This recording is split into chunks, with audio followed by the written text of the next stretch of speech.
Welcome to Balls and Brews. Cheers. Cheers, Pod Downey. 61. Yeah, shout out to Trev. This one's to you, man. Rest up, please. We're sorry to hear about your ailment. Yeah, dude. You'll be back at it here soon. We know it. Back stuff sucks. Back stuff sucks hella bad. Okay, that's not as much of a kick you in the teeth as I thought it was going to be. Yeah, it's still like very hoppy. For sure. Obviously, but it's not as bad as I was. So we are sipping on a Hop Valley Big Smile Imperial IPA. Drinks at 9.2. Fuck. Well, yeah. So, I mean, we've covered this several times on different earlier pods about the meaning of what Imperial means. It just means it's 8% or over. It's basically like a line. Usually means you take one of the nuts, too. I mean, traditionally, when beers start getting in the 8, 9, 10ers, they turn into thickums. This one's not bad, though. I would definitely say it's a West Coast IPA. So these guys are based out of Eugene, Oregon. So, I mean, I don't want to give a shout out to the Ducks, but that's where the University of Oregon is as well. And it's a good beer. Let me give you another sip here. I'll give you another honest review. It looks like Downey's just going to choke it down so we can. It's not bad. It's not bad. It's still like hoppier than I like want to be. Like, there's a lot of hop at the end of that, you know. Yes, but I will say there's at least a nice mouthfeel to it to where you don't just get like a dry hop. Like it's kind of like a wet or a dank hop. Yeah, so.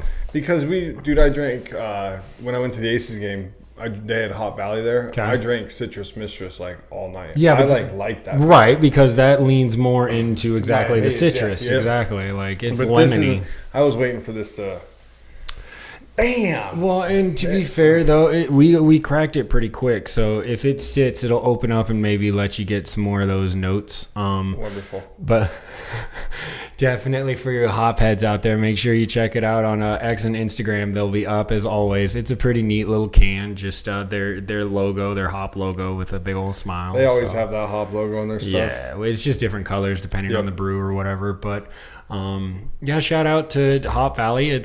It's kind of funny when a brewery, in a way, kind of pigeonholes themselves, right? Like Hop Valley, you expect them to do everything hoppy. IPAs, right? I mean, eventually, you'd like to think that the brewers aren't going to do something hoppy, but I don't know if I've ever had anything that was like malty, or I don't know if I've ever had a sour from them, or a porter, or a red, I don't know if I have either. What the main point of this rambling should be is that you guys should try more beers. Go out there and try some and let us know. Have you had any? So much. Have you had any new ones? New ones? No. I've been running down the Tall Boy alley recently. I've been drinking those Soul Chiladas like they're going out of style. I fucking love those things. They're 3.2% and they're just super nice and easy to drink. Like I've very much been enjoying those. But I haven't gone out to get like a beer or a beverage or stop by like a tap room or anything. And I did split that epic beer with my pops out at his place. No, I'm sorry, I did not. I had a Fade to Orange by Lead Dog. We've had that.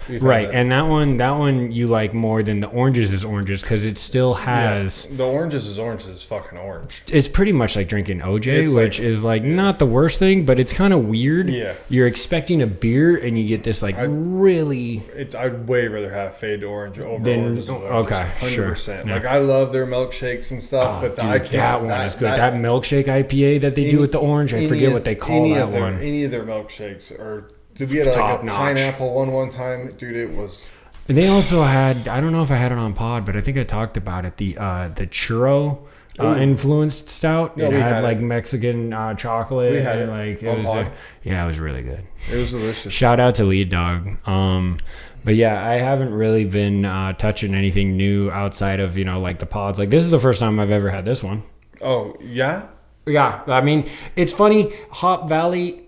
I have to be in the mood for hops. It's funny as we drink a decent amount of IPAs on the pod, but like really outside of the pod, I'll get a hazy here and there, but I'm not calling IPAs at the bar. I don't really. ever get an IPA at the bar. I'll pick something else. I get a hazy, but sometimes I'll fuck with a fresh squeezed if that's there. I really love me a fresh squeezed. Yep. I miss Pine Drops. Deschutes, you need to bring back Pine Drops. That was like their more of their danky style IPA where it had that like floral note to it. Oh, so good. I want that Chainbreaker. I haven't had that in a while. They brought that back a couple of years ago for another rerun and then got rid of it again. Yeah.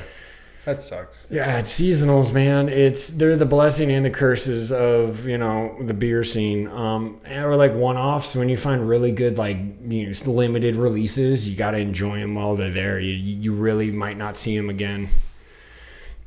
All right. I had a Humboldt cider, Drysdale it's called. So it's a cider, but it's from Humboldt Cider Company. It's called Drysdale. It was pretty good. It drank it at 7 though. Okay. But it almost was whiny, if you know what I'm saying. I do.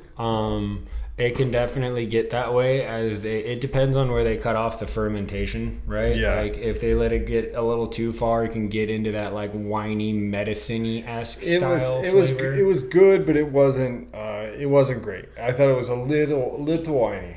Okay. I did knock down 2 of them. Now, was it just a traditional, like you said, it was just supposed to be a semi-dry, like just an apple cider? Semi-dry apple cider. And it still had that whiny It had that whiny. Okay, see, now that's what would throw me, because I only normally get that whiny if it's like a flavored cider. No, it was a regular apple. Okay, well then that is a little strange, but then I did knock back 2 of them though. You had to make sure upon the second visit that the one was what it was. Yeah, I get it. I had 2 of those alibi beers. I think it's their West Coast that says the melon and the passion fruit. There's one other flavor on the front. Yeah, we were talking. And it's a West Coast IPA, but it doesn't really have I don't really get any of the melon or the passion fruit. And I knocked down 2 of those too. So, once again, I applaud you for making sure. That's a man who's standing on check. his laurels. Yeah, absolutely. Then I went and had a couple of Guinnesses. Uh-oh. Mr. Man had himself a couple of drinks last night. Yeah, we went to Kiel. Nice. Yeah, I had a couple of drinks at Kiel after I was at home. Having a couple of drinks at home. You guys are funny. So, dude, another dude getting paid. Oh, the NFL. Yeah, there's a couple of headlines there. Mr. Tristan Wirfs just reset the market. Highest offensive lineman, $140.63 million. Includes $88.24 million guaranteed. Dude's a stud. He's obviously going to be there for a while because this is his first contract, right? So this is number 5. Well, this is what you would deem his first big one, his first negotiated contract. Yeah. Yeah, dude, and he's easily one of the top left tackles, and you got to which is why you paid him. Yeah, and then you protect him Baker and everything too. With that team, when we look at that team, that's an interesting. A good lineman, when it's a good lineman, is always worth it. Let me tell you something. Is always worth it. It is sad how undervalued sometimes. Now, specifically, the tackles are definitely more valued than interior. But when you get a Jason Kelsey, when you get a Max Unger, Quentin Nelson for the. Well, he's a guard, but he can play center. But even interior linemen, when they're beasts, are you got to hold on to them. Linemen. Good for you, Tristan Wirfs. You earned it. I appreciate the Bucs understanding the situation and knowing where you should allocate your resources. It's a good signing. I agree. In the unfortunate news coming out of the NFL, go from good to bad. Yeah, pretty quick. Yeah, we want to give you the good news, but there is some bad news for a franchise that always just does this. Right, Chargers are gonna Charger. Mr. Justin Herbert is recommended to be walking around in a walking boot for the next 2 weeks, and then it's a plantar fasciitis, which never really goes away. Yeah, that's that could be like a season long. They say he should start week 1 against the Raiders, but he's going to be missing these 2 weeks, and then who knows how it feels after that. I mean, it could be more. That's supposed to be you need a lot of time off for that. There's nothing they can really do. Right. No, exactly. It's one of those, the only way to truly, even if there's certain cases you can't heal all the way. It's a permanent, degenerative. Once you have it and it's set, it depends. He is still very young, but this is not a good thing for him overall or the Chargers. And it just sucks because Herbert always... I like the guy. He passes the eye test, and he's humble, and he just, goes about his business, and he just seems like he should have really had a great year with Harbaugh coming in. They draft the other tackle and alt, so they pair him with Slater. They were going to, try to protect him, and it just sucks that he's not. He's obviously going to get the opportunity. He's going to have to play through pain. Even if he plays week 1, everybody knows he's ailed, right? It won't be 100%. How much he won't be. Yeah, exactly. What's the movement? Right. We got him week 1, so you're going to be coming. Max Crosby and Christian Wilkins, baby. Coming at you. Hot. Yeah, so, I mean, that's already week 1 coming up.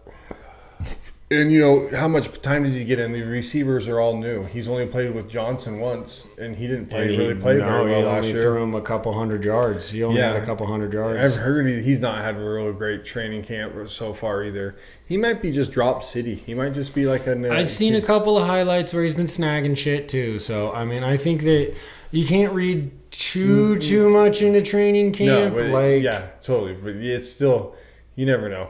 Well, yeah, for the guys who are trying to make the team, training camp is fucking all important. But I don't think he's in any jeopardy of getting cut. Like, he was not great last year by any means, but there wasn't any wide receiver on that team that stepped up and had a good year. Keenan Allen didn't. Mike Williams was once again hurt.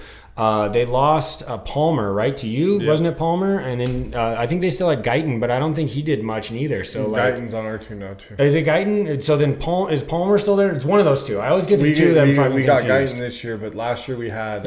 You had one of them. Palmer was on the Chargers, but we had the other guy. I can't think of his name right now. Okay, fair enough. But either way, nobody in LA stepped up for that team at the wide receiver position. And you just drafted him last year with your first overall pick. So he's going to get by the whole season, assuming that he stays healthy. But that just sucks. And another brush with fate, as it were, for an NFL quarterback. Geno got imaging done today, and it was said that he's not going to miss any significant time. There was no injury revealed or anything. It's just true, soreness and working your way through. Oh, man. When I read that he was going into imaging, my heart sunk. Yeah. Because we are not built if we cannot withstand that injury. Knee and ribs? Knee and hip. Although it does give Sam Howell some first team reps, which he did play. He started last year, started a bunch of games last year. But from what I've heard, he steps behind Geno in understanding the offense and getting the schemes and timing with the receivers and the very imperative things to the success of a quarterback. So really, I hate to say it this way, but it is. We go as Geno goes because we don't have our defense is unproven, so we can't hang our hat on that. And what good is a good wide receiver trio if you ain't got nobody dishing them the rock? You know what I'm saying? You can have the most talent. You could put Randy Moss on that team, but if you ain't throwing his direction, what good is he? Did you watch any of the game last night? I sure did. What did you think of the kickoff? Oh, that's a great call. I liked it, I guess. I don't know. I like that they're trying to improve the play. I don't like what it did to the onside kick, where now you can only do it in the fourth quarter if you're ahead and you have to announce it. There's no more surprise onside kicks, at least while in the current iteration of how they wrote this new kickoff, which I don't like that. The element of surprise should be there in any given play. Yeah, now, Saints versus the Colts. Yep. Super Bowl 39-ish, something around there. I don't know. 38, 39. Anyway, it was one of the. To this day, it goes down in NFL lore. It's one of the craziest calls of all time.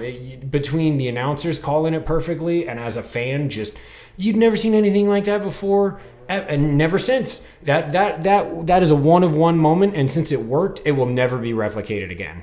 Simply because nobody, they're gonna say, well, if you didn't do it, then the Saints did it, right?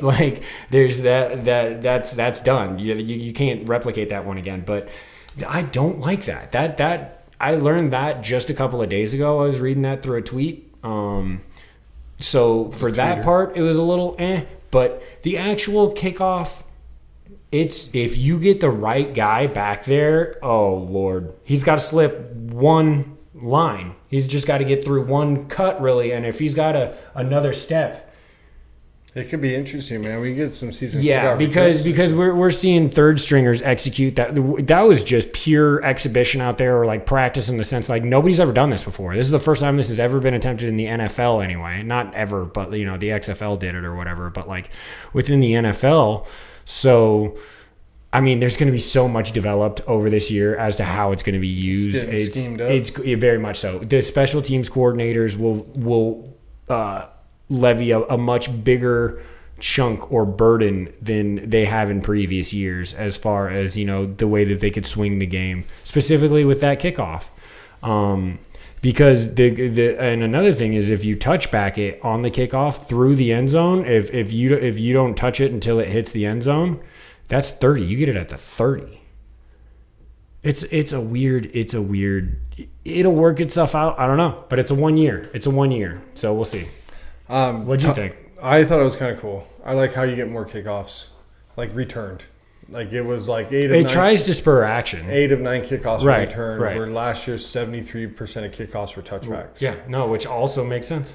So more action. So I like it. I didn't really know about the onside kick thing. I don't think that's stupid, but what do we know? We know a lot here at Balls and Brews. Talking about other rule changes, you see that thing I sent you about the Dolphins.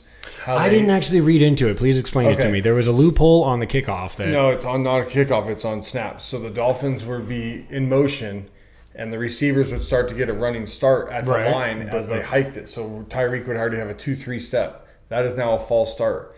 When you motion Shouldn't across, it already have? Oh, you have to set. Now you have to set. Were they letting? Oh, they were letting. And then the Rams started doing it, and the Niners started doing it. So as you're running across the line, you would turn up. That's the whole shit. Get one or two steps going, right? And then they would hike the ball as you almost. So as long as you weren't past the line of scrimmage, you could be in motion. It wasn't a false, but that's a false start. And now you have to like set. You fucking better. I didn't even. I guess maybe I didn't watch it enough to think of that, because Miami ran a fucking so much motion. That's all they do.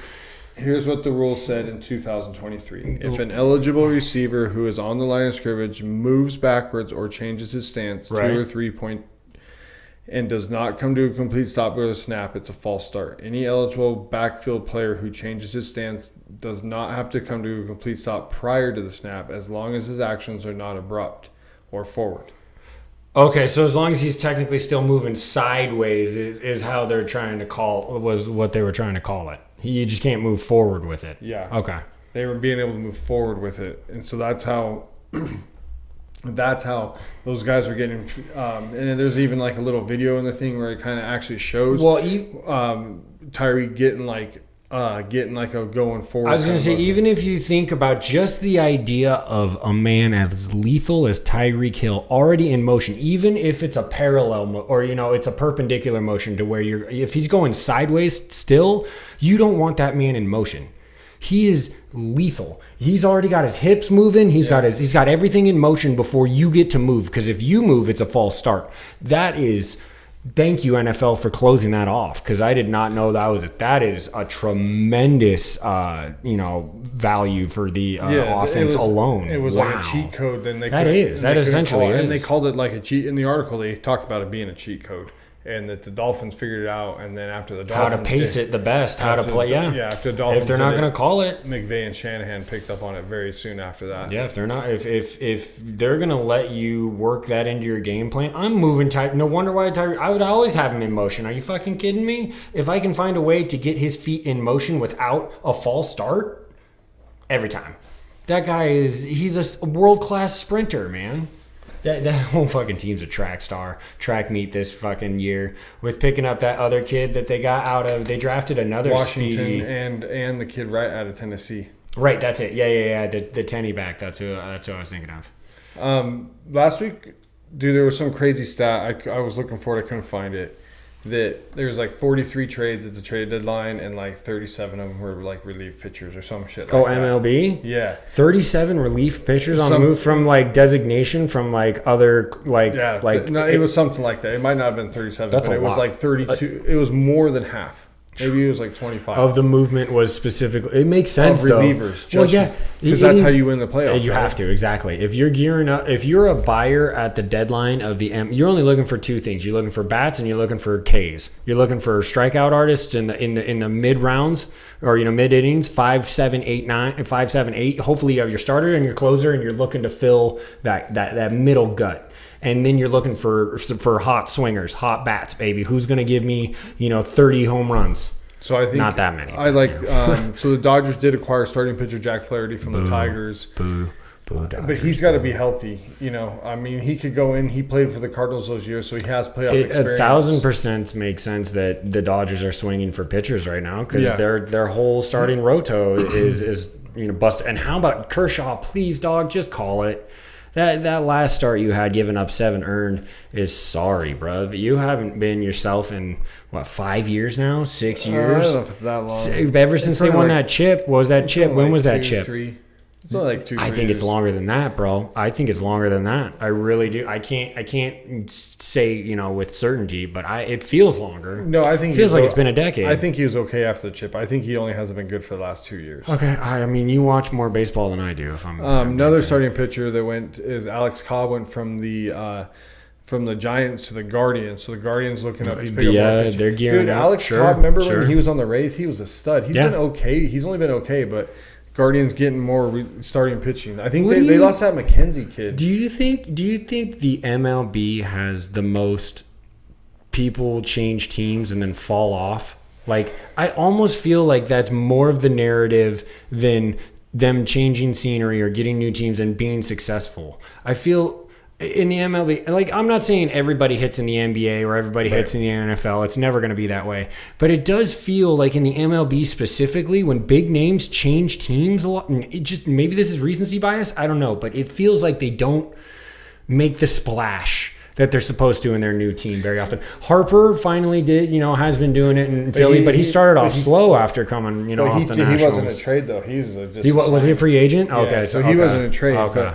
No, and I remember the A's always used to do really good with trades. They got Ray Durham at the end of the deadline. They got Johnny Damon at the end of the deadline a couple of those years. Mm-hmm. They got Jermaine Dye at the end of the deadline. I remember that one too. And they all played really well. So sometimes you hit it and sometimes you don't. Dodgers did get Kevin Kiermaier from the Blue Jays. He's a center fielder, so they're getting some stuff there. So the Jays kind of tore it down a little bit. They didn't get rid of Laddie though. I know. I was kind of waiting to see if he was going to. That would have been the big piece. Rumor was we were trying to make a push for him pretty hard, but I do like what you guys did going out and get a Randy Ozarena and going and getting Just Turner looking to get the bats, dude. We need him. It's been our faultiest part of the game. They can warm up. They get a little hot every now and again, but they're not consistent. And we are off to too good of a start this season, Mariners. We just don't botch this. Please get into the playoffs. Yeah, because even the Yankees went out and got Jad Chisholm for the Marlins. Marlins did a lot of trading. The wild card is no joke in the AL. You're not going to get in with fucking 85 wins. Like, you're going to need 90 wins for a wild card. Because the O's went out and got Eloy Jimenez from the White Sox, dude. He power, dude. Everybody's well, exactly. So, like, everybody's gearing up for this last half of the season push, and I love that. I think that the MLB teams know that even though it's a long-term plan, the way you build your teams, because you have 1A, 2A, 3A, sometimes when you see it, when you can put together, you're like, look, dude, we are 2 to 3 moves away this year from really being a chip. Like, it might not work out. In fact, more often than not, it doesn't. Obviously, we just listed off like 5 teams that made pretty big trades, and maybe only one of them is going to get to the World Series. But like, I don't blame a team, like, especially in like us. We didn't necessarily give away a whole lot or have to, like, we didn't sell the farm to bring in anybody. We made the moves that we thought we, could have with the equity we had, and hopefully we can, make some noise with it. I'm so glad my A's didn't fucking tear it down. Man. We only made 2 trades, and they were okay. They didn't make you bite your lip. No, well, we didn't get rid of my boy Miller Time. That's right. And then we didn't trade Rooker, who's got like 27 bombs. He's hitting 297. His OPS is over 900. Okay. And we didn't trade him, so it's kind of like, and you knew people must have been calling. Well, because you got to bring a winner to Vegas whenever the hell you decide to go there. Well, yeah, that's even crazier shit. But it was, dude. It like we said, pitching, hitting helps win. But dude, those relief pitchers, you can just see it in this trade deadline as you're going through this relief pitcher. Oh, the Braves got Jorge Soldier from the Giants because they lost Acuna. Dude, and then Trout. Sorry, this is where trade talk. Trout's done for the year. He has another torn meniscus. Oh, I did not know that. Another torn meniscus. Trout's going to end up being the what if, right? Like, I mean, like he was so good, and then for the last 2-3 years, man, it's just been like injury after injury after injury. Well, and not only that, he landed on a team that never made the postseason with him. Really, he has one game under his belt or something like that. I wish he would. They had Shohei Ohtani and Mike Trout on that roster for 5 years together, 6 years together. I mean, just. I wish he would have got traded even to the Red Sox or Yankees, even though I hate both. I know, I understand. You want to see greatness be great. Dude, it's just rough. You want to see greatness be great. And you know what? Shout out to King Felix. I say this about him all the time. He's stuck in a Mariners uniform his entire career and played not a single fucking playoff game. Guy won 2 Cy Youngs. Didn't start a single playoff game in his entire career. Seeing that guy on the mound. Oh yeah, because he would destroy the AC. That guy was a fucking beast. I loved watching Prime Felix, but it just baseball is the ultimate team sport because the season is so long, because a lot of shit's got to go right. You can be in a super competitive division all of a sudden. People can go from 0 to hero like super fucking quick in the MLB sometimes. Brewers made a move for Frankie Montas, another starter. So Brewers are trying to Brew Crew working their way. Dude, that's so impressive. They're another team. That NL Central is so weird. That is always fighting, dude. The Brewers have done it right, man. They are always in it for the last so many years. Think about it, dude. They're always in it. That is true. I mean, they don't necessarily, but see, they're one of those though that it's kind of the regular season glory. When's the last time they had postseason success? I know, but as a fan, dude, it'd be nice to go to the postseason almost every year. I'm not disagreeing with that from a guy who barely makes the postseason ever, but we make it a lot. We just lose a lot. We haven't been there in a while though. It hurts my heart. The AL West has been ran by Houston, and then Texas obviously had a killer year last year. You guys are tied? Are you guys tied? Yes, right now? correct. Going into today's game, we're technically we've played 2 more games. We've lost 1 and won 1, so we're even on games back or percentage exactly. So we technically are 2 games in front of the Astros as far as game played, but. I don't know. I was actually kind of curious as to when that. How do you know that starts? Do you know how many more series did you get with those fools? At least I don't know what there's. Let's see. We're just started August. We got another month and a half of regular season ball. The Yankees only get the Orioles one more time. No, I don't know. I think we got more than that. I would say because I was listening to the telecast and this is so weird. That is weird. That's what they were saying. The guys were like, "This is so weird. How did the Yankees and Orioles only have one other series?" with 40 plus days left of the regular season? Yeah, you should at least have 2, if not 3, depending on if okay. So the Rays are up 2-0 on the Stros, so that's nice. But I don't think the Mariners have opened yet. No, we're the night game against the Phillies. Ooh, I'll get that on MLB Network after the pod. Let's go. Cool. But dude, let's watch the Stros lose. I'm all for that. We don't like the Stros you're a shit lister on for them. Well, yeah, they cheated. They're with Dylan Brooks and God, he's awful. And James Dylan Harden. Brooks can just. I bet. Yeah, dude. And we've erased Brandon Staley because he's no longer a head coach. No reason to leave him on a shit list. No, he's not important enough. Yeah. Dude, talking about importance, we are winning the medal count, but we're losing in totality. The gold. How do you feel about that? So we got 9 gold. So we're fourth. 1, 2, 3. We're fourth. Shout out to the ladies who it's been the Olympic team. It's been Katie Ledecky. Under the Olympic team. The gymnast team. They got all around and they got team, and so no, they have really propelled us to. They're holding us up. They're holding the weight right now. So shout out to the ladies for getting it done for us. And the gold medal, the bronze and the silver, we're killing it all over the place there too. We have 43. And the next closest looks like France at 36 and China at 31. But China has 13 gold. France has 11. And big Australia, dude, 11 gold. What up, dude? No, so, right. Obviously, gold weighs the most, right? That's what you're aiming for sure. Yeah. But, would you rather lose in the medal count and win in the gold count, or would you rather win in the medal count and not be number 1 in gold? I guess it really depends on how close the 2 of them are. Because we're going to get 2 more, hopefully, with basketball. If I win the gold count, but then if I win the gold count, but then I'd get absolutely smoked in the total. I mean, but then so for example, Australia is 3, right?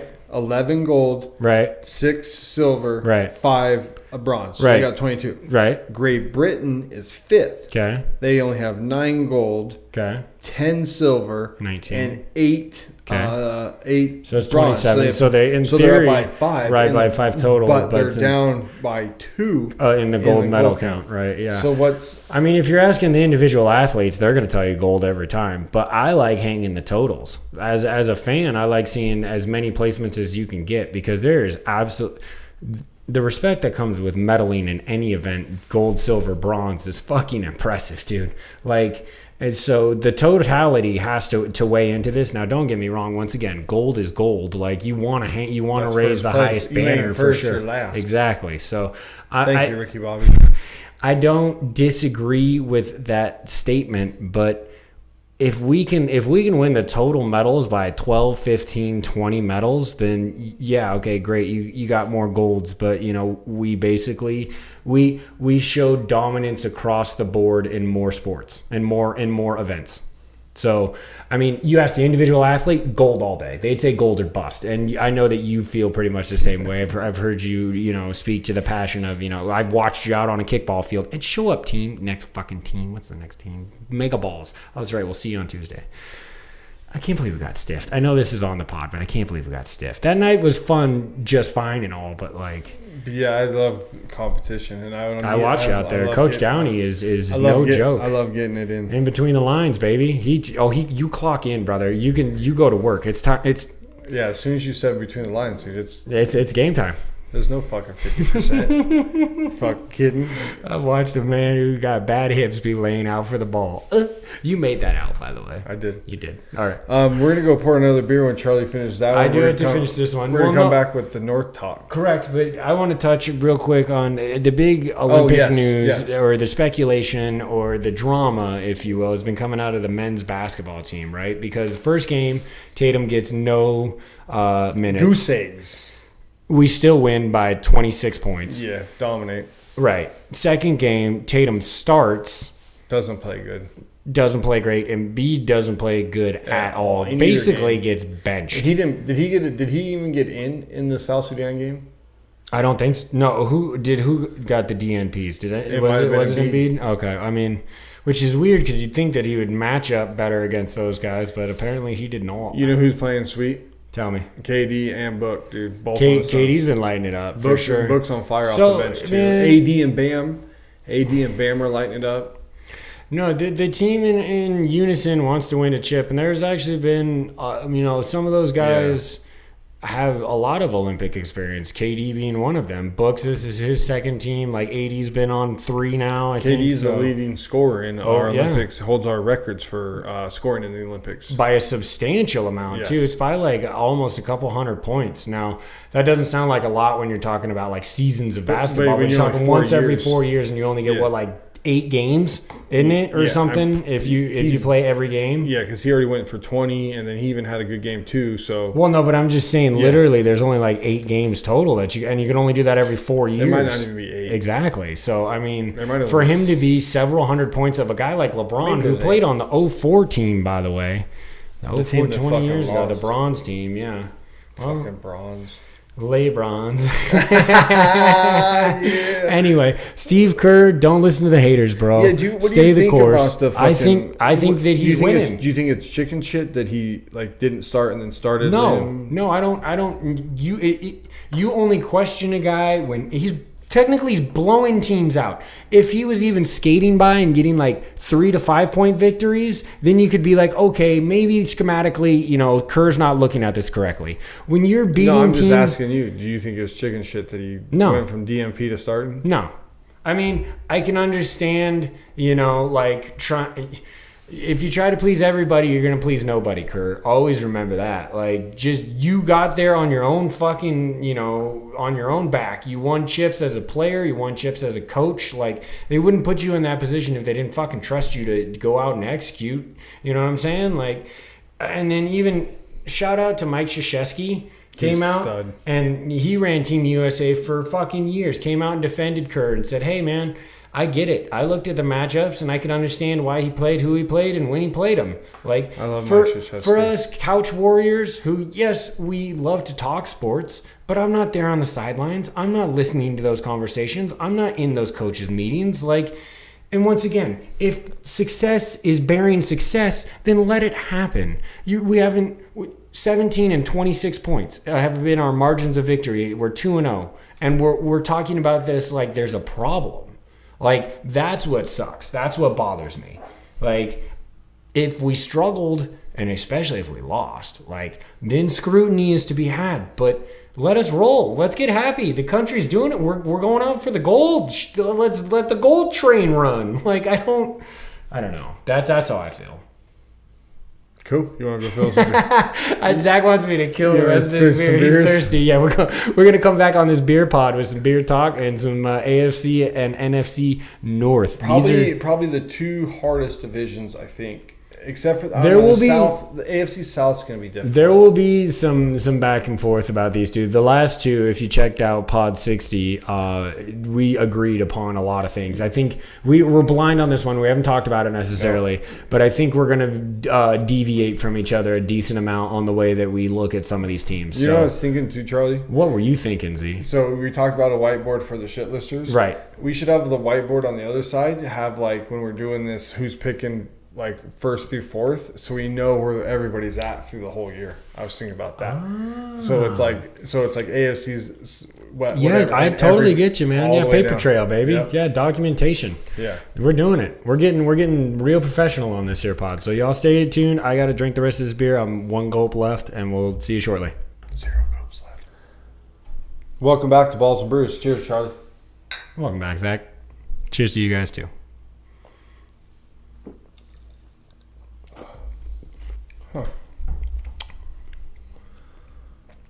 Hey, this is it's from Dust Bowl again. Correct. Mouthful of Miracles, the can's kind of cool, and I love the name. It's a cold IPA, which we are also serving this cold. And to be fair, I don't know if it's on the back of another IPA, but yeah, it doesn't really hit on anything. Yeah, it doesn't really pack a punch. It drinks at 6.6. Dust Bowl's out of Turlock, California. We have two other beers we got to get through for these guys, and I got to tell you, we're 0 for 2 so far on this pack. 0 for 2. Yeah, I mean, upon your second visit, nothing better. No, it's dude, just that's kind of tough. Like, it's just kind of that's what I'm saying, blank. That's kind of I didn't get really anything that was like whoa. And like that's same with that hazy last week. It just kind of. Well, it wasn't even a hazy. To me, that was the mouthfeel and the flavor was more of a wheat than it was a hazy to me, for sure. Yeah. And I mean, that's not necessarily the case. I'm sure they brewed it in a hazy manner. Like, I don't think it was a wheat beer, but it just didn't give me the flavor that I thought it was going to.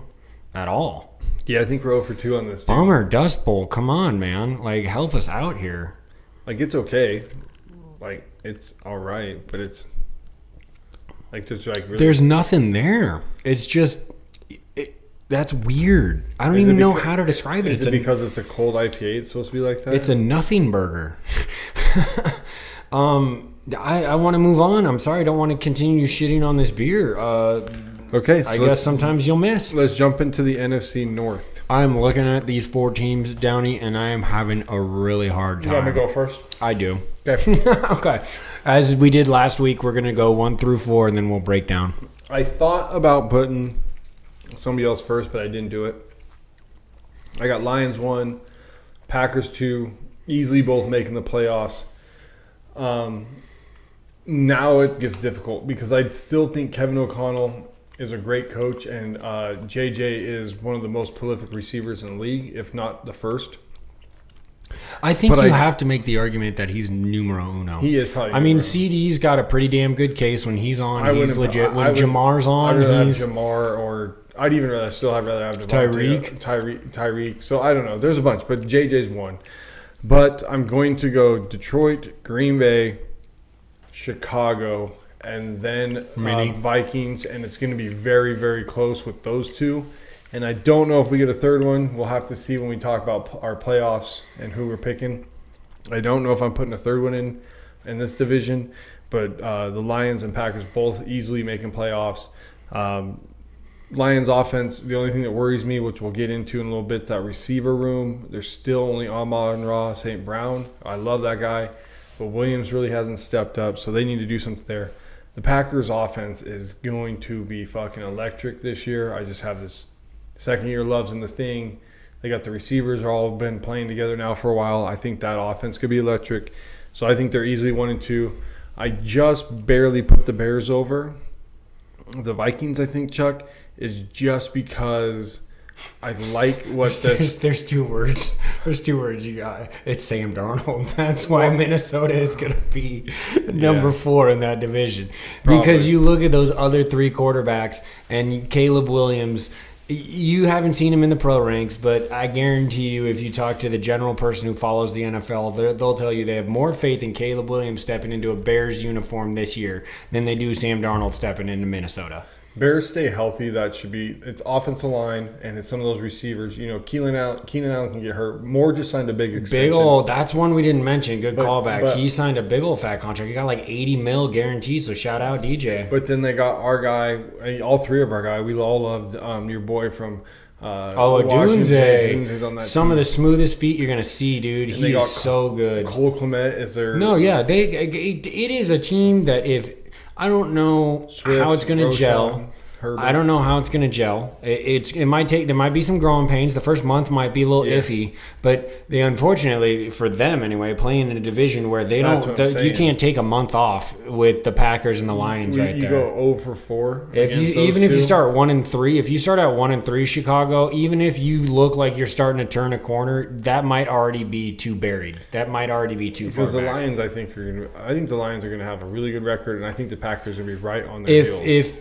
If the Lions just replicate, so what's your 4 then? I know that I teased us being different, and as you read those, that is more or less how I fall on that. I will go Lions first because this is going to sound crazy, but I trust Goff more than I do Love. Well, him and Ben Johnson now have been playing together for 3 years, and look what they did last year. Right, and Amon-Ra should be coming back healthy, and Laporta was an absolute monster. Jahmyr Gibbs has played well. Even David Montgomery played well last year as their 1-2. I know you said that you want to see more out of Jameson Williams, and that's 100% the truth. Yeah, I can't wait.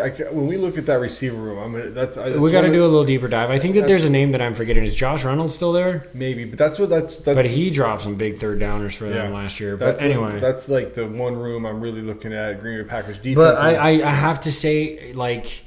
In a quarterback-driven league, I get that the hype behind Jordan Love is real. He had 9 games where he was elite. And not during preseason, not during training camp, during the thick of the meat of the bones season when he got the chances to start. 9 games where he went like 19-1 or some shit to end the regular season. Like the flashes were there, but we've seen plenty of flashes for 9 games at a time, and he just got the bag. I think he's going to be a dude that next year when we do our quarterback stuff that he's in. He's 10. Sniffing around that top 5er. You think he's in 10 for sure, and maybe working his way up. Dude, he's got a cannon for an arm. He throws. He's got a cannon for an arm. He moves pretty well. It bothers me. And Matt LaFleur, I think, is a really good coach. So now you're putting a good quarterback with a good coach. Look at it bothers me that reading Mahomes stuff. You know, I'm not saying they're going to be like that. I understand. I understand. I think that LaFleur is a very underrated head coach because when he first got on 2 MVP Rodgers seasons, so everybody said it's Rodgers, not LaFleur. And then after Rodgers left, it became even the last year Rodgers was there was a battle. But I think he himself is a very good head coach, and he drafts pretty damn well, and he puts people in successful positions. And I hate him talking so nicely about the Packers. But and especially overall, roster-wise, I do like the Lions roster in totality more so. Let's look into it. So, well, hold on. I guess then 3 Chicago and 4 Minnesota. Do you think that's close? I think Chicago is the swing team in the sense of their floor is low, but their ceiling, if they matchbook it, bro, and if they light up the whole fucking bush at the same time, they could scream. They could be a 1-year phenomena. I'm not going to say it's going to happen because the hype, people are smelling the vapors, dude. Like, everybody's putting them at 11, 12, 13 wins. And I can see why they do that, but I am not putting my actual predictions anywhere close to that. Like, I can see the ceiling getting there, but that 10? Is, huh? I don't even think that's 10? The floor. No, I think, okay, yeah, I think floor for them realistically, honestly, is 6-7 games. Like, ceiling being 11 and 6. I could see Chicago because that NFC, even the team behind them, Minnesota, still does have a pretty decent fucking team. And if you just throw 50-50 balls to a healthy Justin Jefferson all day, I'll live with that. I can get a couple of tuds out of that. And what's his name's coming back from injury, tight end. That came Hawkinson. Yeah, and they did pick up Aaron Jones. I've always been high on Aaron Jones. I know he had a down year last year, but that guy, when he is healthy, is a top 10, 12 running back. Gosh darn it! I'm sorry, guys.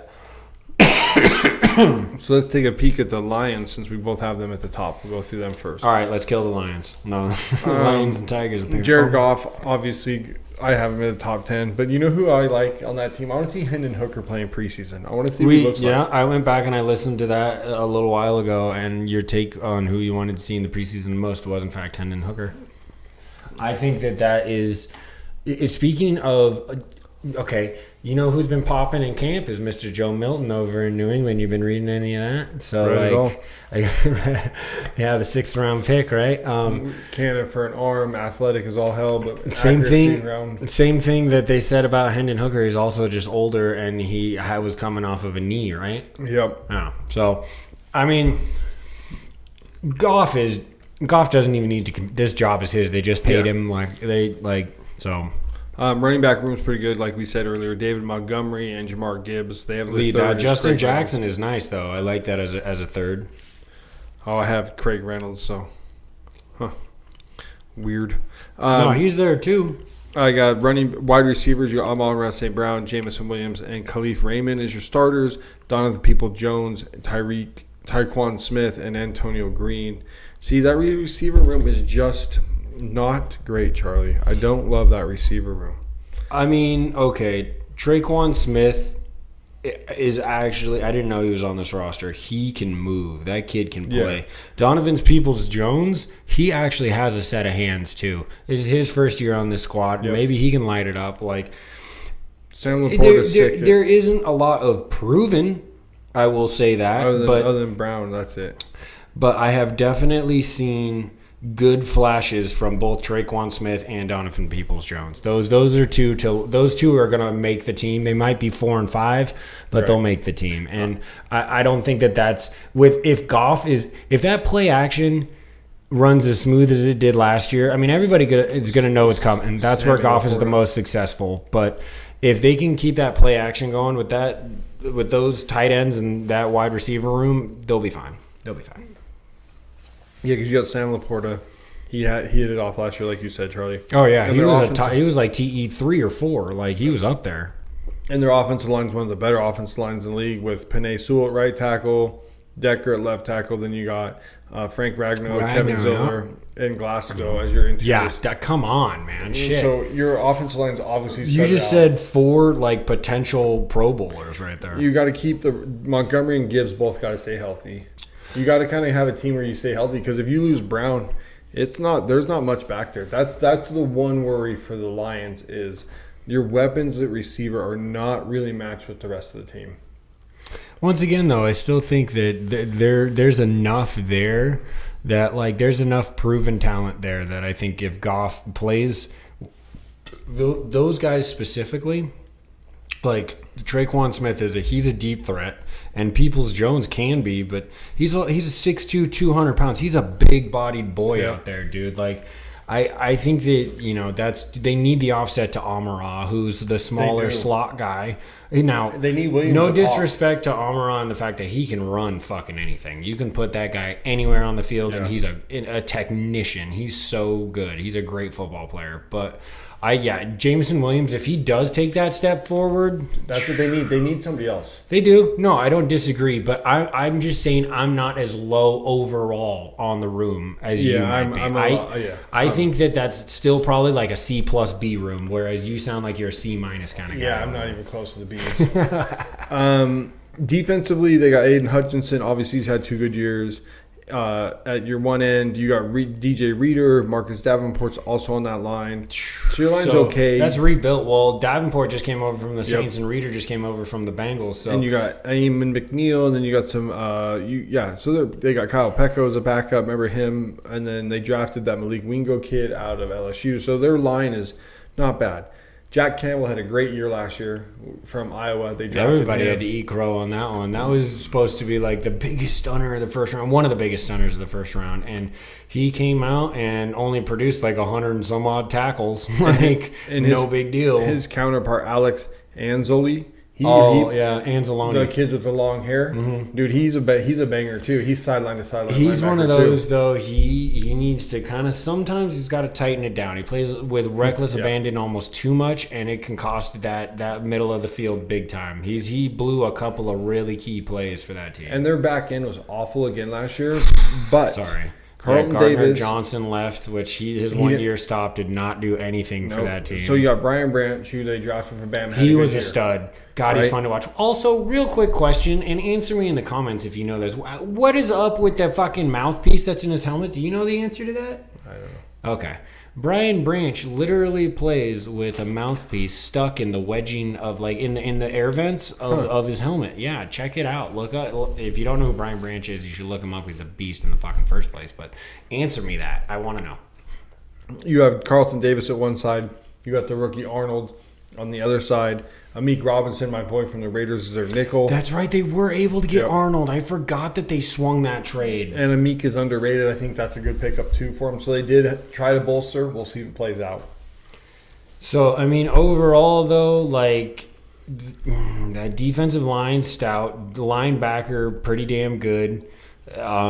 Secondary, questionable. Because we just don't know. Well, Amik, we know he's going to be he's going to go out and play great. Davis was so last year. He wasn't very good with the Bucs last year. But before that, he was a Pro Bowler. So I mean, you're hoping that you recapture that year. Yeah. The number 2 team in the East or the North that we both had. I almost wanted to put him at 1. I just didn't do it. But we're gonna go through this, dude. And I think this roster offensively is, if their line holds up, this was one of the most competitive offensive rosters, dude. Obviously, Jordan Love, we all know how I feel about him at the starting quarterback position. Then you got Josh Jacobs. My guy, Marshawn Lloyd, is their number 2 right now out of USC. A.J. Dillon came back as their 3. I think that is 3 backs that can do That's work. A 3-headed monster, dude. A.J. Dillon, and when he's healthy, is supremely underrated. Well, he has to be a double back. Right, correct. He can't be a lead back. Correct. He has to be. He proved that. Yeah, he proved that last year. Yeah. Receiver wise, this is elite. I love this fucking room. It's so weird because they all came on at the same time. Yeah, Christian Watson, loved him coming out of college. My boy Romeo Doubs out of Nevada, Jalen Reed. Those are your starting 3. They're all electric. Guess who backs them up? Dontavian Wicks. They drafted him last year. He pretty came explosive. Out of nowhere, yeah. Bo Melton, explosive. Out of Rutgers, maybe? I think so. I think you're right. And then you got Malik Health. Dude, they have 5 wide receivers with the first 3 I mentioned and Wicks and Melton. They're absolutely all explosive. Then you jump into the tight ends. They have Luke Musgrave and Tucker Kraft. Yeah, they drafted them in the same class last year. They're coming back for year 2. Dude. LaFleur built that team very meticulously because they made a lot of investment on the defense the first couple of years and then a lot of investment on the offense the following couple of years, and they've kind of hit on the vast majority of them, dude. Dude, it's great team building. When you look at Watson on one side and Doubs on the other, and then you have Reed. You got 2 tall receivers, and then you got Reed, who's that kind of that fast kind of. And Romeo got some hands, dude. Bro. He made some fucking great catches. He's getting great for Love. He's getting great reviews right now. Oh, I'm sure he's got some great hands. Romeo Doubs, shout out to the local boy. Let's do a little cheers. Cheers that, dude. Dude, I can't wait till he's electric. Yeah, that big game he had in the playoffs against the Cowboys, he had like 3 tutties. Oh man, everybody's feasting that game for. And then you brought back McCarthy, Cowboys. Pay Dak. Hey, you know what you should do? You should pay Dak. Their offensive line's where it kind of maybe gets sketchy. They have the new Jordan Morgan kid they just drafted. He could start. Right now he's second. Their offensive line doesn't have Zach Tom's right tackle. They got him a couple years ago. They got to shore that up. If they shore that up, they are going to be very, very hard to stop. Jesus, dude. Yeah, I can't really see a name on here that like jumps out to me like, yo, that's a beast right there. Yeah, they got a lot of young guys. They got a lot of nobodies. Yeah, but it's true. 24, 24, 22, 23, 25, 23. Yeah, they got a lot of young boys out there on that offensive line, which can be good or it can be terrible. Love is at least mobile enough to be able to fend off a tackle or two. Yeah. You don't want to do it all the time. No, he's not Lamar, but he's definitely he's Russell Wilson at a younger Russell Wilson age with just presence, and you don't necessarily have to be fast. You just have to know when you need to move and which direction you need to move, and that's got to happen pretty damn quick. Escapability, right? Like, yeah, I think that the one thing, I don't know if you agree with this or not, that this team, if the offensive line figures out and the defense plays half decent, might give the North a run for the money. Oh, yeah, no, absolutely. On the Lions. No, absolutely. I think, dude, this is one of those rosters where if that shit clicks with that head coach and that home field, nobody wants to see Green Bay in the playoffs ever. Like that's nobody wants that. Nobody wants to go to Green Bay in December. Because look at this defense too. It's actually a little bit better than I thought, Chucky. You got Preston Smith and Luke Van Ness on your one inside. Then you have Devon Walker, Kenny Clark, and Rashawn Gary. Rashawn Gary on the other side of Preston Smith and Luke Van Ness, the kid you drafted. I'm not angry with any of those guys that you just said. Dude, that line is fucking stacked, bro. At least you're like starter and one backup with Van Ness. Carl Brooks, TJ Slayton, and Kingsley. I don't really know those guys. But then even your linebackers. Quay Walker, you got him a couple years ago. Adrian Cooper, you just got him. So your linebackers are young. You got Jair in the back end, along with Bullard, who played really well. Xavier McKinney, you just signed, but he was hurt last year, and then Eric Strokes on the other side. So you know Alexander's going to be stout. You know he's going to be stout, but whether or not Stokes is or not. You know what's insane about the position of cornerback is that you have to keep 7 active because you can at any point play 5 if you're in a dime set. Yep. And then, or in a quarter set, and then you can, you have to have backups because they get tired. But if you have a true number 1 elite shutdown corner, I mean, in man, in zone, we're talking Revis Island, we're talking Sherm at the top of his capabilities, you know, the elite guys who, then you literally say, hey, they can take away half the field. Yeah. Almost half the field. Yeah. One guy. And it's almost damn near true. Charles Woodson. Thank you, Seawood's another one that's up. Champ Bailey. I know some of that stuff, too, is when you get some of the safeties, like when Seawood went to safety for the Packers, or when you guys had... And you got that chip. You got that chip with A-Rod. What you guys got, the one safety you guys got from Texas. Oh, Earl. E.T., baby. When you have a safety that's elite, he can change games, too. Not as much as a cornerback, but he can change games, too. It depends. No, he takes away that deep ball. If you have a guy that can single high safety take away the 30-yard throw... That changes. Mahomes got to change his game plan. Burrow got to change his game plan. Herbert got to change his game plan. Like, elite secondary is so hard to come by. Oh, Bolden's a rookie. But it's funny that, like, you need to keep that area stacked because very rarely is one guy that good at that position.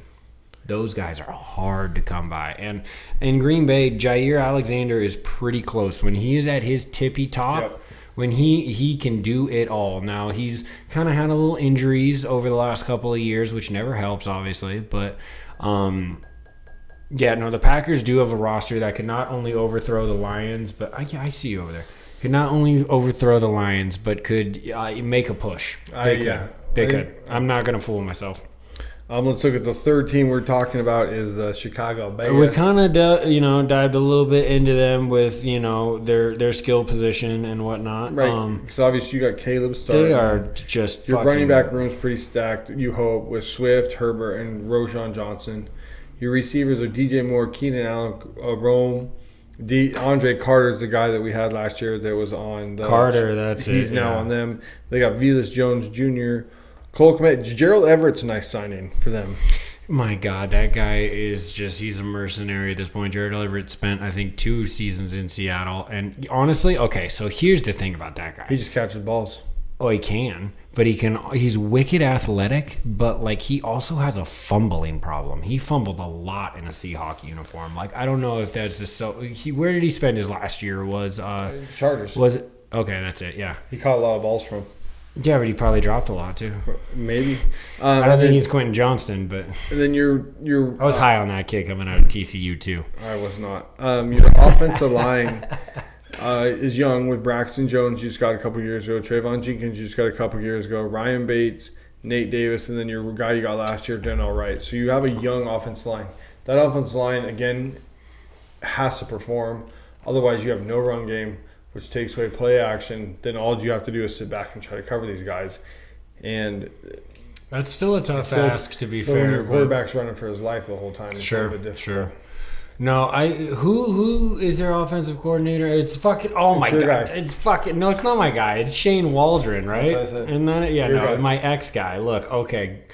Shaney. This might be the Achilles heel here, or Achilles tendon right here, with the coach. Well, because Eberflus ain't going to know dick about the offense, and that's not his specialty. So you bring in a guy who floundered out of his last opportunity in Seattle. Now, maybe... Was Pete holding him back, That's what I was going to say. To be fair, that's exactly where I was going to go, because Pete is very specific. Pete Carroll has an identity of stop the run, don't turn the ball over, play hard defense, play action on offense, run the ball as much as you can. That's Pete Carroll.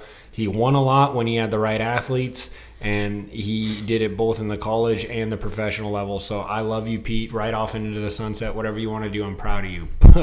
But Shane Waldron came in the last couple of years that he was there, and he was supposed to be some prolific fucking play writer, and he was supposed to change the offense. And maybe our offensive line wasn't developed enough because we did let Geno get hit a lot.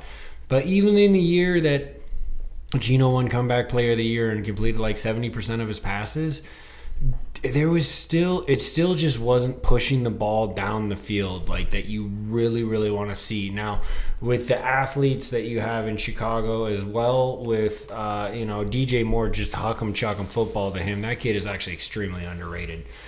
He got paid, so I respect Chicago for giving him his due, because the man is a filthy receiver, like so underrated in the national scope. But the Bears are one of those teams, man. They have the strangest potential for this season. Like, would it blow my mind if they win 5 games? No, because it's the Bears, and they always find a way to shit the bed, and something would go wrong. That's the Bears, pretty regular. But you look at this roster, and you go through it, and you're like, dude, these guys could win 11 games. Like, but I also don't know. Caleb could shit the bed. But that defense is sound. They fucking got Sweat last year at the end of, last year. Yep. Like, they got Andrew Billings as their tackle. They got DeMarcus Walker on the other side. And then they got the 2 linebackers, TJ Edwards and Tremaine Edmonds, they got a couple years ago. But they got Jalen Johnson on the back end, along with Jaquan Brisket, Kevin Byard, remember him with the Titans? Yeah. And they drafted Tyreek Stevenson from Miami, who have played pretty well last year. No, and they re-signed Jalen Johnson. That's it, thank you. He's another one of those dudes. He can be. He can absolutely take away a whole half of your field. And so you drafted Tyreek, and he's pretty good. So you got a couple dudes on the back end. I would say their line with Sweat and Billings okay, but I don't know if the other side is going to give up enough with Walker and Martin to come help out.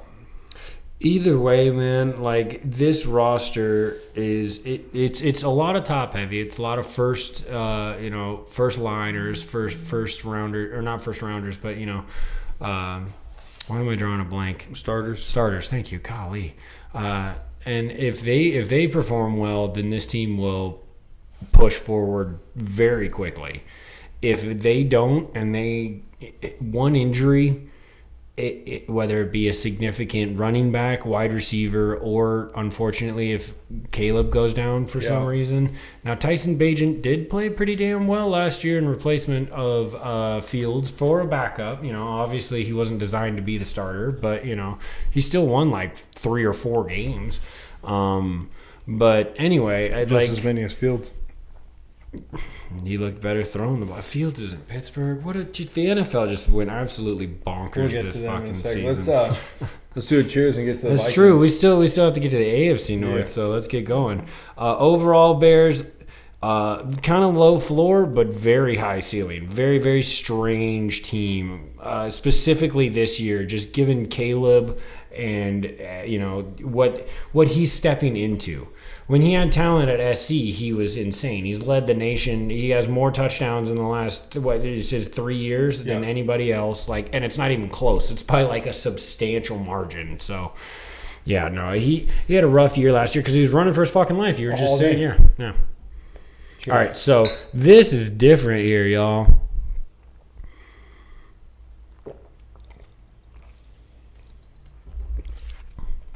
Wow, that's good. I like that. That's just also really a nice offset from what we've been drinking. Wow. Titan, right? Titan? Because it wouldn't be Teton. It'd be Titan. Yeah. So check us out on X and Instagram. This can's super cool. And you tell us how you would pronounce it. So a cider works out of good old Washington State, baby.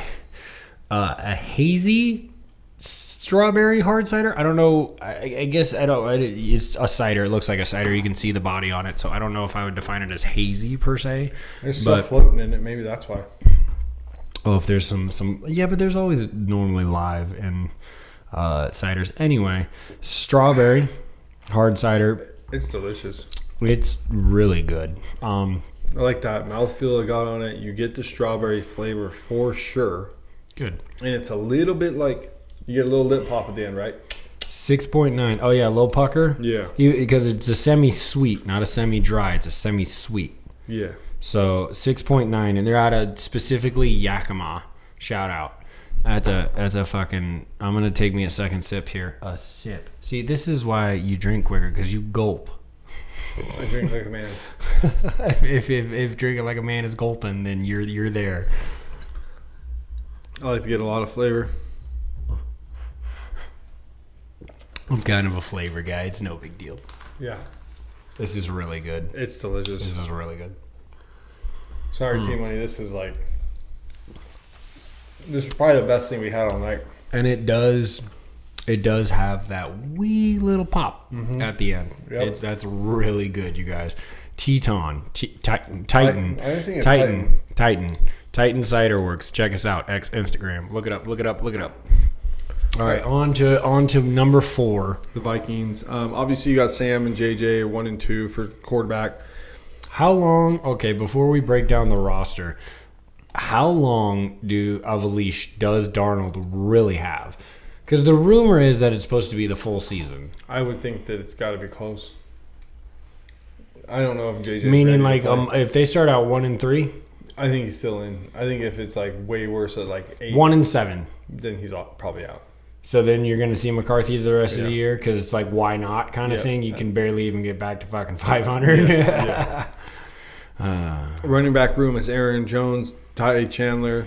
So not a great running back room. It's okay. I disagree with that. I think that's completely serviceable. Well, I think Aaron's been hurt the last 2 years too. He has been. That's his worry. Like it's his mileage. What's your best ability? Availability. You got to get on the field. Obviously, you got Justin Jefferson and Jordan Addison as your 1 and 2 punch. So that is very nice. Jalen Nair. So your backup, you're not quite depth. You're not deep at backup because you lost KJ Osborne. Yeah. Brandon Powell, Trent Sheffield, Luke Powell's Jackson. Not bad. So you're okay. Tight end wise, TJ. But when does TJ come back? Right. TJ's still hurt. He hasn't been cleared yet. Correct. Offensive line, you have Durashaw, who just signed to a big contract. You got a big old fatty. Yeah. He's good. Yeah. So your offensive line's okay. It's not great, but it's okay. It just boils down to, once again, it's the dependable quarterback. And Sam Darnold, okay, was a number 3 overall pick. He hung on longer than fucking Zach Wilson did as far as like failed Jets quarterbacks. He's been given more opportunities. There's clearly something in Darnold that people see that say he can play at least a handful of NFL games per season or whatever. But overall, you don't have faith in him. Justin Jefferson is coming back from technically an injury-riddled last season. He came back healthy and still played pretty well and had 1,000 yards and whatnot. But, like, you wonder if that's going to linger for him. Jordan Addison had some crazy off-field shit happen this offseason. We'll not go into it too much, but he scrubbed the Vikings and then re-added them onto his Instagram or some shit. Like, who knows? Yeah, who knows on that? If you want to call back to like a common sense, that's one of those fucking things. I hate those like scrubbing it and then bring. I wipe my Instagram. It means a lot to me, bro. You're not in my top 8, bro. You don't even know MySpace. What do you know about MySpace? It's MySpace, not your space. But anyway, so they lost Daniil Hunter, which is massive. He went to the Texans. You have Joey Tillery on one side, which Harrison Phillips, Jonathan Bullard in the middle. Bullard's he's good, but he's getting older. Your linebackers are, because they run the 3-4, your linebackers are Grenard, Pace, Cashman, and Van Ginkel. Van Ginkel was pretty good last year. Coming over from Miami, yep. Pace is not bad. So. Your back end, you start with Byron Murphy Jr. on one side. And got a lot to prove, but that kid kill Griffin on the other side. No way. That's right. I forgot they took a flyer on him. With Harrison Smith up the middle and Cameron Byrne up the middle. Harrison Smith is like 80 in football years, though. I'm pretty sure your defense is not great. You really didn't replace. No, it's not. You're hurting there, and you're playing against a Lions team, and you're playing against a Packer team that is probably going to put up a lot of fucking points. So number 4. Let's jump into the old AFC North. You ready for this one? Lay it on me, brother. Here are the 4 teams. Let's go. Ravens, Bengals, Browns, Steelers. Put them in 1, 2, 3, 4 for me, Charlie. 1, 2, 3, 4. You want me to go? Oh, golly. Okay. All right. Ravens. Okay. Bengals. Okay. Browns. Steelers. Okay. My only difference is Bengals, Ravens, Browns, Steelers. Flip the top. You think Joey B is going to ball? Joey B is going to be healthy. Okay. And he's got his Eminem haircut going on with his blonde hair, dude. He's going to throw the ball all over the yard. Hey, Slim Shady's back. The NFL is better when that happens. I do not disagree. Like, I was pulling so fucking hard for the Bengals when they hit that Super Bowl a couple of years ago, especially because they were playing the fucking Rams. But Joe Burrow is one of the best things the NFL has going for it right now. Let's not, sugarcoat it. He's unfortunately had 2 injuries, seasons ended by injury. But the other 2 seasons that he played, we've talked about this. He went to the AFC Championship and the Super Bowl. Come on. Super Bowl. Yeah, so when he's healthy, the NFL is better for it. I get why you think that they're going to be the one. I don't doubt that. I can see that as well. I just think that Ravens team just still has so much to offer. I think that they've tried to correct what they've been missing. So many people are high on that Derrick Henry signing. I think it's a good one. I think that it can be an offset, but it's still not necessarily the kind of running back that Lamar plays best with. Even though Gus Edwards did have his best years when he was healthy in Baltimore, and he's a bruiser. So he's on the charges. Yeah, correct. Both of the Ravens. J.K. Dobbins moved over to the Chargers too. He's not going to play. We know that. He'll give you a game and a half. Let's start. You want to start with the Ravens and then Bengals? Yeah, let's do that. Okay, so Ravens, obviously Lamar is your dog, holding down the one spot. Derrick Henry, Justin Hill, and Keaton Mitchell. Keaton Mitchell came off really good last year. Correct. He had some very solid games. He could be a very good player. Receiver-wise, a little soft. Zay Flowers can't do anything. Rashad Bateman and Nelson Aguilar. You do have mark it up with Mark Andrews and Zay Flowers is a stud. Your 2 tight ends are really good, but after that you have Dejounte Walker, kid from North Carolina, you just drafted, and that's really it. So I think your receiver core is.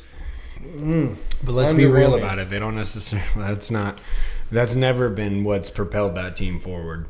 So you want to see some, like Mark Andrews had an injury riddled last year, but when he's healthy, he's an amazing pass and catcher. likely came on by him having that season. So if you're running the 2 tight end set with Zay Flowers and I don't know, do nothing Bateman is pretty accurate, and then like Nelson Aguilar, man, such a weird career.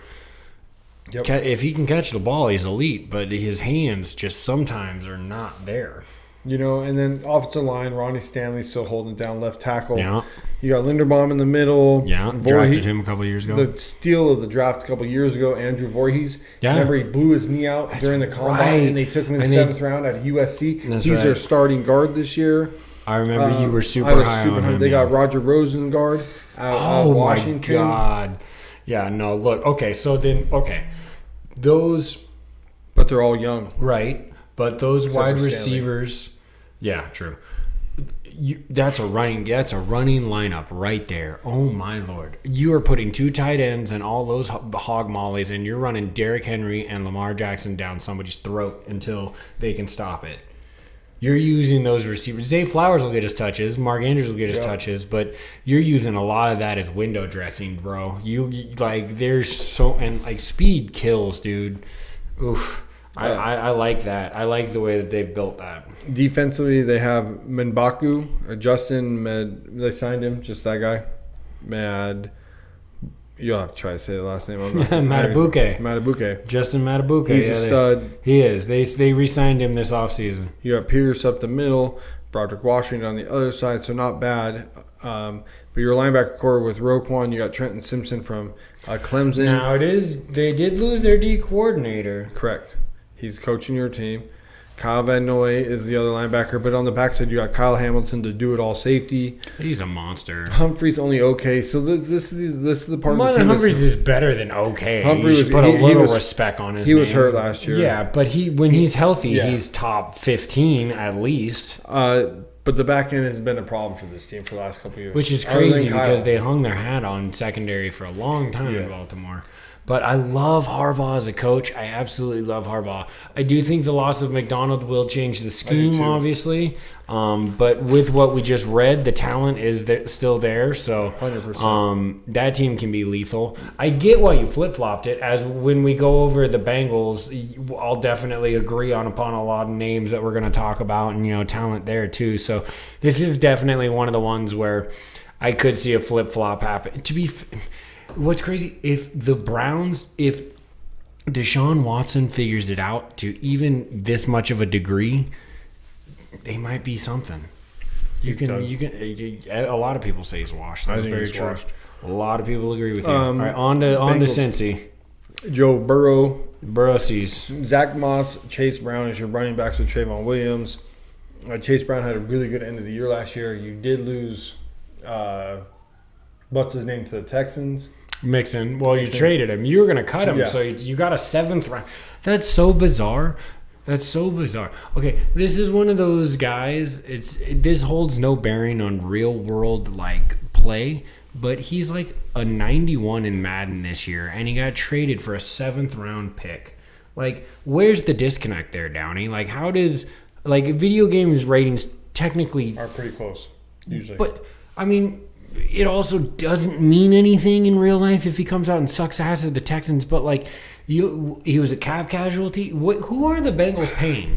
Okay, because Jamar Chase is already holding out. You're not paying T. Higgins, and you just cut Joe Mixon. I know you just paid Joe Burrow, but well, I think it's defensively too. Plus, I guess Cincy's missing the boat here when it comes to that. So receiver-wise, you got Chase and Higgins. Obviously, two of the best. When Higgins is healthy, Chase usually pretty healthy. Andre Ivalasis, he's that fast kid that came out, had a pretty good year last year. Mike Gesicki is your tight end, and your offensive line with Orlando Brown, Volson, and Kapka, and then Trent Brown probably won't be the starter. It'll probably be Mims. Oh, shit, they did pick up Zach Moss at running back, though. Yeah, so Zach Moss and Chase Brown are your two guys. That's not terrible. Okay. So offensively, it's there. I think defensively is maybe where you have some of that money with Hubbard and Trey Hendricks. That's where some of your money might be. Well, no, because they haven't paid Hendricks. He wants a new contract, remember? Well, they paid him when they did pay him at one point.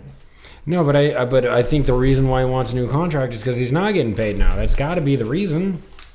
I thought he signed a pretty good deal with them before this last one. No way. I don't think so. But Hubbard, yeah.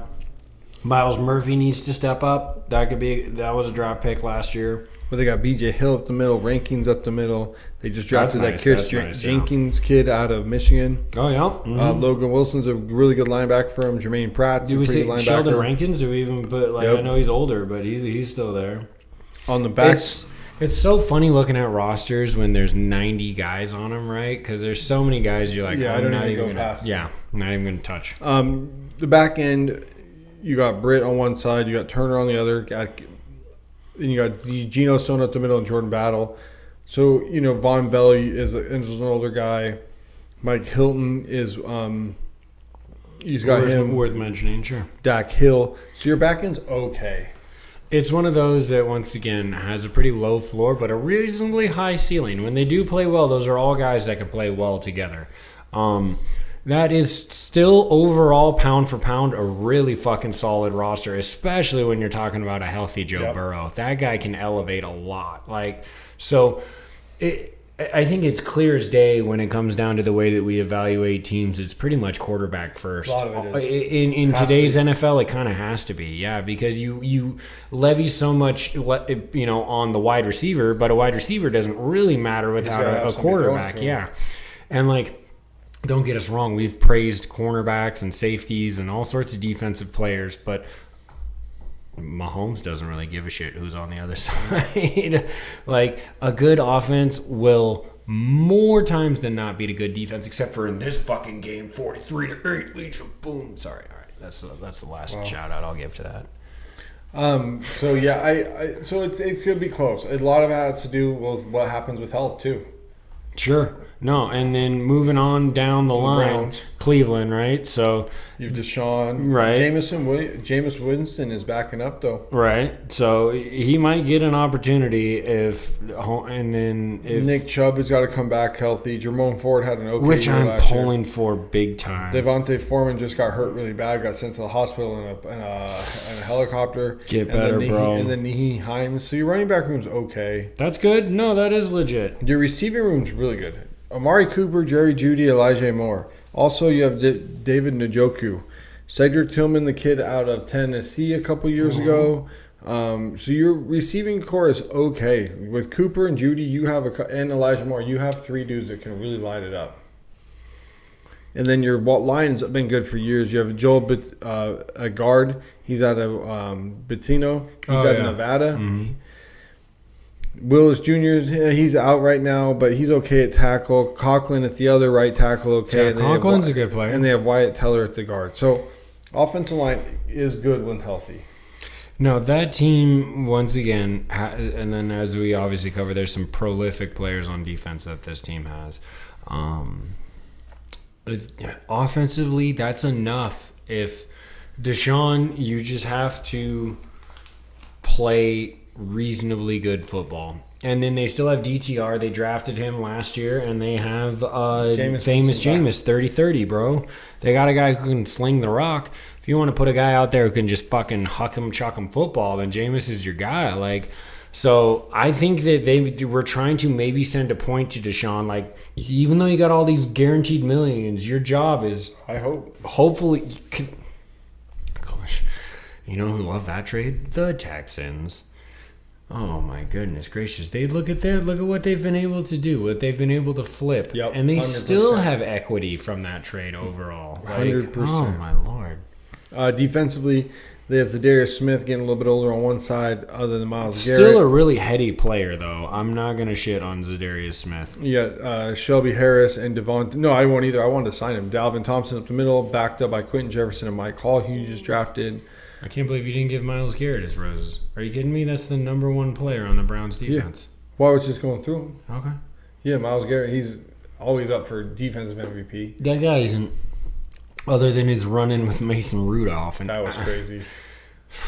Absolute animal. Game wrecker. You have to prepare to stop that man. He's a force. And that defense starts and stops with him, really. When he's on, there's nothing you can really do about it. Like, now I will say, as we move into their back end, I do like some of their linebackers and some of their cornerbacks. Like Owosu Koromoa at linebacker. Liked him a lot. Yeah, he's a player. Hicks in the middle. Yeah. And then Bush on the other side, and then near back end you got Ward on one side, Emerson Jr. on another, and you got Newsome as well, Greg Newsome. He's your nickel, and then up the middle you got Grant Delp and Delpit, and then Juwan Thornhill. Yeah. So you're solid. Your defense is probably pretty solid. No, it is. It is quite solid. Like that's why the top 3 teams are all in contention with one another, depending on how it all plays out. They do all have weaknesses, but they all have clear strengths too.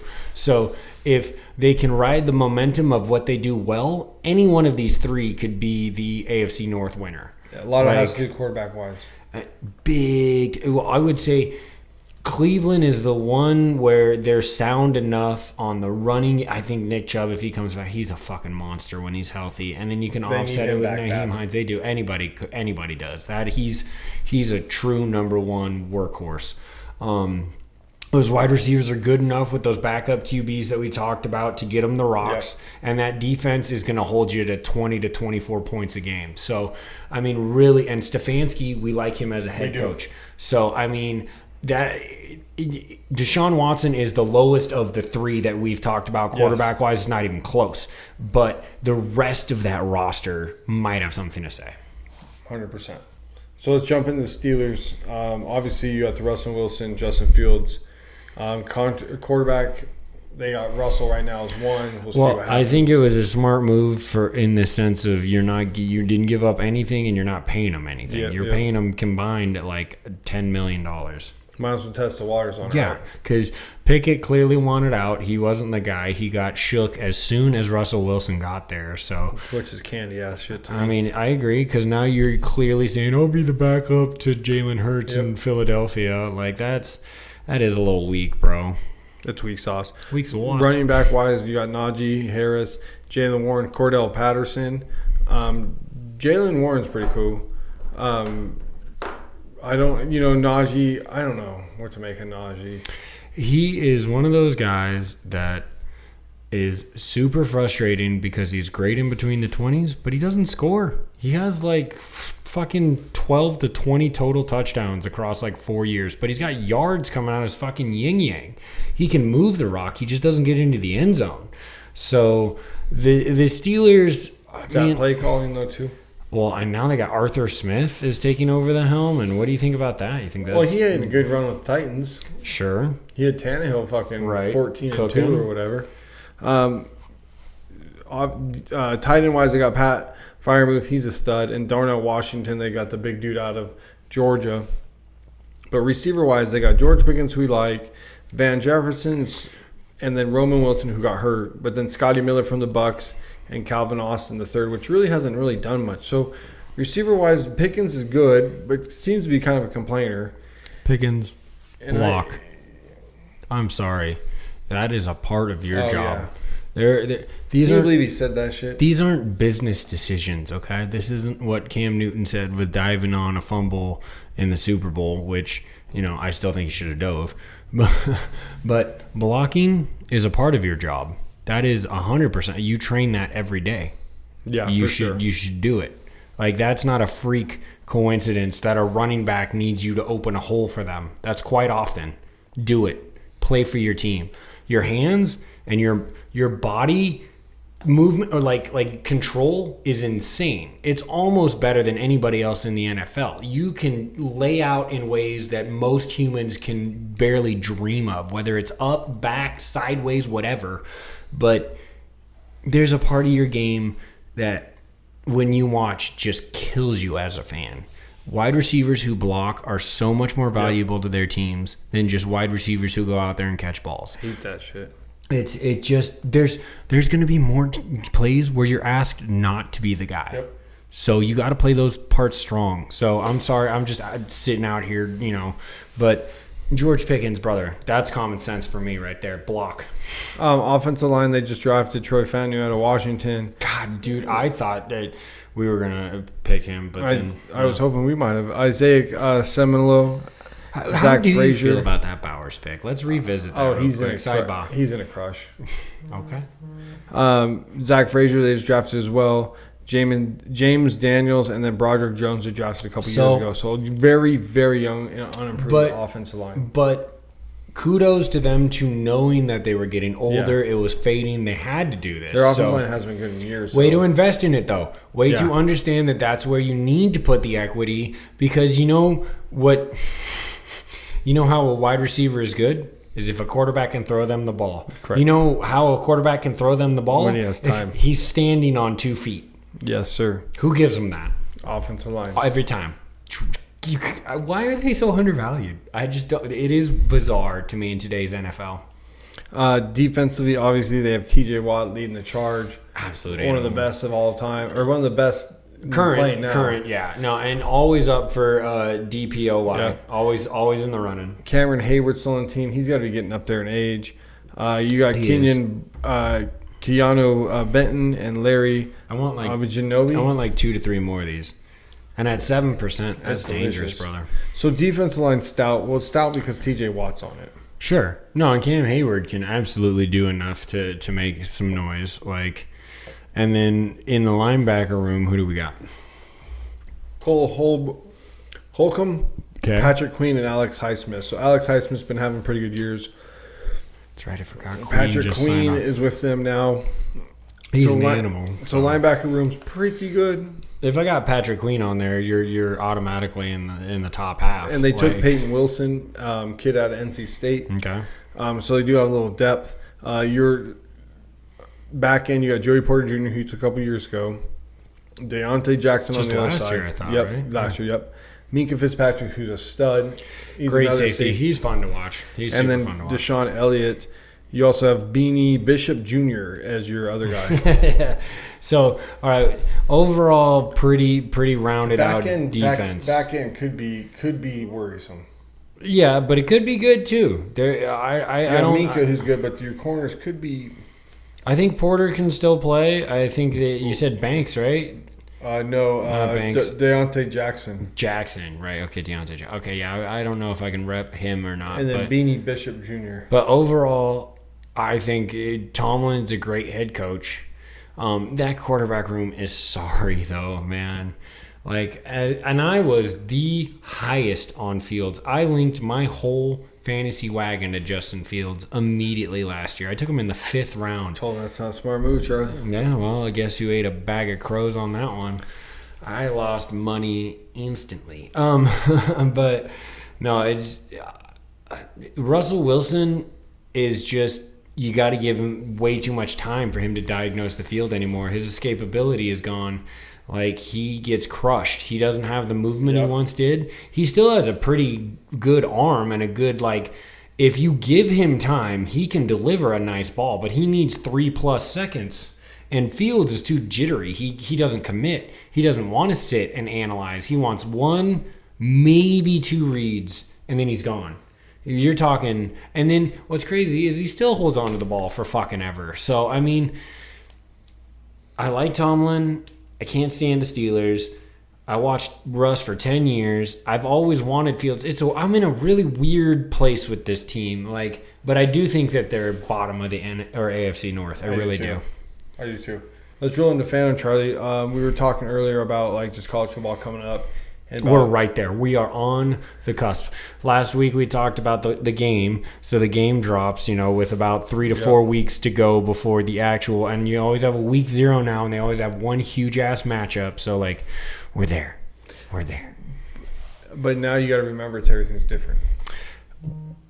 Everything is different. Life is different. NIL is different. Transfer portal is different. Big Ten, SEC, Oklahoma and Texas are now in the SEC. UW is in the Big Ten. Along with Oregon is and USC. In the Big Ten. Yes. UCLA is in the Big Ten. It's crazy. It is. Stanford and Cal are in the ACC. What?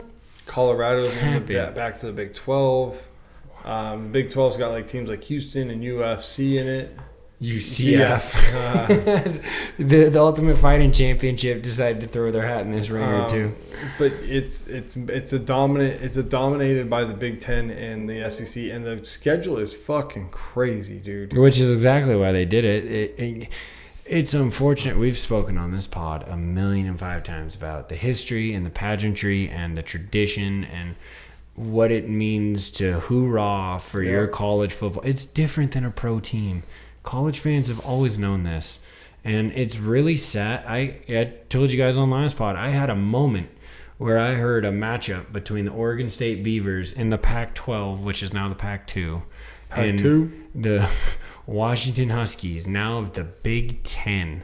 Like, I love you, college football. I fucking love you. And it hurts my heart a little bit, see? So, Charlie, you put up fingers for SEC teams, and I'll put up fingers for Big Ten teams. Okay? In the top 10? Yes. Okay. Projected top 10s will mostly look like this. Okay. Georgia. Yeah, I'm doing SEC. You're doing SEC. Right. Ohio State is number 2. Oregon is number 3. Texas is number 4. Alabama is number 5. That's you. Ole Miss is number 6. Penn State's number 7. Notre Dame isn't in a conference. Michigan is number 9, and Utah is the only Big 12 team in the top 10. So we're talking eight and from 2 conferences. And the only 2 teams that aren't is Notre Dame, who's not in a conference, and Utah, who moved to the Big 12 now. Yeah, because they had to. Yeah, and then if you want to go a little bit deeper, you got Missouri, SEC, yep. LSU, SEC, and then guess who's next? A Big 10 school. 2 ACC teams finally. Oh, Florida ACC. State and Clemson are now next. And then Dude, you go Tennessee. That's so Tennessee's sad. another SEC. team. That's so sad. Miami. ACC, right? Yep. Then K-State. So now you got your second Big 12 team. It's crazy, dude. That's all the way to like 17. It is dominated by SEC and Big 10 teams for sure. It's going to be a crazy year. Well, you think we're on our way to your super conference? They should just make it an NFL type. We're going to come up with it one day. I already have it basically made. I got to find that paper. I just got to take a couple more teams off. But yeah, it's made. Okay, so the fandom got a little sad, but the fandom also needs to represent that college football is a fucking great time of year. We will be supporting our boys just down the street in Nevada as you're rocking some fucking Wolfpack gear tonight. I got nothing but love for my Huskies. I still want to see them be competitive. They're unfortunately, you guys might struggle this year. We will. We will. We right now have a really good class under Fish. Jed Fish has come in and led, like, I want to say it's a top 13 recruiting class. So like he's already making a splash there, which is awesome. But that means a year or two, right? That doesn't mean literally tomorrow for that squad. We lost massive amounts of talent to the NFL and graduation this year. So we will take a step back in a division or a conference that just got way better. We just joined Ohio State, Michigan State. Penn State. Yeah, we joined some fucking hitters. So I understand that we might, have to swallow a few, but overall, like, it's still Saturdays. 12 teams. Saturdays are so good. 12 teams. When you have college, sometimes you can get a decent Thursday game on college as well. So you get Thursday could be college and pro, Friday's college, Saturday's college, Sunday's pro, Monday's pro. That fucking lineup as it goes into September is like 12-team playoff. Should have been 8. 12-team playoff. 12 teams don't deserve it. 12 teams don't deserve it. 12 teams don't deserve it. NCAA. It's just another crazy move. It's just all like, okay. Money driven. Right, which is hard to argue against, because if I watched my bank account go from hundreds of thousands to hundreds of millions, I'd have a hard time not smiling. It's just, there's so much that they sacrifice to get here, man. Yep. Like, and it won't. Bars are going to generate revenue. Packages on streaming are going to generate insane revenue. People are still going to be hungry for the product. It's why it sucks. It's because we're not strong enough to take a stance against it. We let them put Stanford and Cal in the ACC. We let them do it. had we stood behind our fucking morals and understood that the Pac-12 should have gone fucking nowhere. It was 102 years old. 102 fucking years old, nation, and you just let it fucking filter off. Pac-12 shot itself in the foot. They did too. They didn't, multiple times. They didn't know how to negotiate contracts. They didn't work within their media window well at all because they had the 7 to 7:30 kickoffs. They did flounder themselves. I don't disagree. But it's just fucking sad, man. Big Ten is not a logo that I ever thought I would see on a fucking Washington jersey. And as an SC fan, you can easily understand and relate to that. Like, I don't love it at all, dude. But guess who's gonna watch? Also watch all of them. Oh my god, I'm gonna be enthralled by the matchups. I get it. It does in fact make for better and easier matchups when it comes to the higher end of the scale. So there is that. College football. I'm at such an impasse with you. I love it. And it's irritating, but I'm talking so much shit on it too, Downey. It's been such a roller coaster of a fandom, man. Well, check us out on Instagram and X.